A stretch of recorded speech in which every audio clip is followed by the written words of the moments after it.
আসসালামু আলাইকুম বন্ধুরা, সবাই কেমন আছো? আমি আপনাদেরকে দেখাতে যাচ্ছি যে একটি খামার পরিচালনা করা সেটা কতটুকু কষ্টের। স্ক্রিনে যে ওষুধগুলো দেখা যাচ্ছে আপনারা দেখতে পাচ্ছেন, এগুলো ভাই দিনে 3 থেকে 4 বার সেবন করতে হয়। তো এই কষ্ট সবার দ্বারা সম্ভব না। একান্ত যদি কারো পিঠ দেয়ালে ঠেকে যায় সেই করতে পারে। তার ভিতরে আমি একজন। আমার খামারে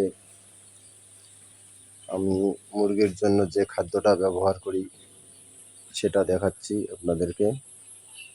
আফতাব ম্যাজিক সোনালি ফিড। তো এখনও যেহেতু ছোট, এটা কিন্তু স্টার্টার ক্রাম্বল ছোট খাবার। হয়তো আগামী 10 দিন পর বড় খাবার আসবে, যা গোয়ার নামে পরিচিত।